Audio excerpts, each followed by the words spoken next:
प्रिय विद्यार्थियों, इतिहास जानने के पुरातात्विक स्रोत के अंतर्गत मूर्तिकला का भी अत्यंत महत्वपूर्ण योगदान है। मूर्तिकला का प्रारंभ तो प्राचीन काल से ही हो गया था, जो हड़प्पा सभ्यता से होते हुए प्रथम शताब्दी ईस्वी तक पहुंचा। भारत में 3 प्रकार की मूर्तिकला विशेष रूप से प्रचलित रही: गंधार कला, मथुरा कला और अमरावती कला।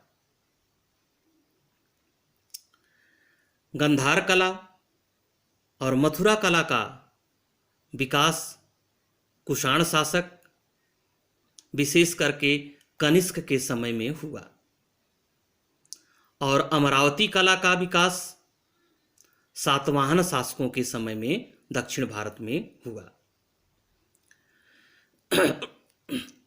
मथुरा कला, इसका विकास कुषाण शासकों के समय में हुआ। प्रथम शताब्दी ईसा पूर्व में कुषाणों द्वारा इसे भरपूर संरक्षण दिया गया। इस कला के अंतर्गत सफेद चित्तीदार लाल बलुई पत्थर का प्रयोग किया गया। जैन तीर्थंकरों के चित्रों से अलंकरण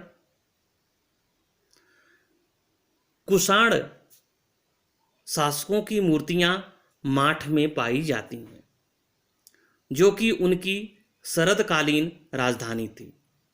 जैसे सिरविहीन कनिष्क की मूर्ति, यह गंधार कला में मिली है। भगवान महात्मा बुद्ध की पहली मूर्ति का निर्माण मथुरा कला के अंतर्गत हुआ। भगवान बुद्ध की मूर्ति विश्व में पहली पूजी जाने वाली मूर्ति है। दूसरी कला गंधार कला। गंधार कला का भी विकास कुषाण शासकों के समय में हुआ, कनिष्क के संरक्षण में हुआ। जहां मथुरा कला आदर्शवादी है, वहीं गंधार कला यथार्थवादी है। मथुरा कला पारलौकिक जीवन में विश्वास रखती है, तो गंधार कला वास्तविक जीवन में विश्वास रखती है।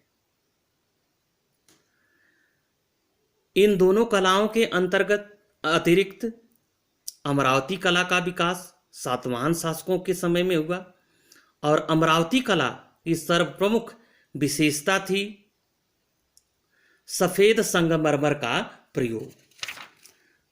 इसमें मूर्तियों का निर्माण सफेद संगमरमर का प्रयोग करके किया गया है। गंधार कला के अंतर्गत बनाई गई मूर्तियों की विशेषता यह थी कि विशेषकर शारीरिक संरचना और केश सज्जा पर विशेष रूप से ध्यान दिया गया था।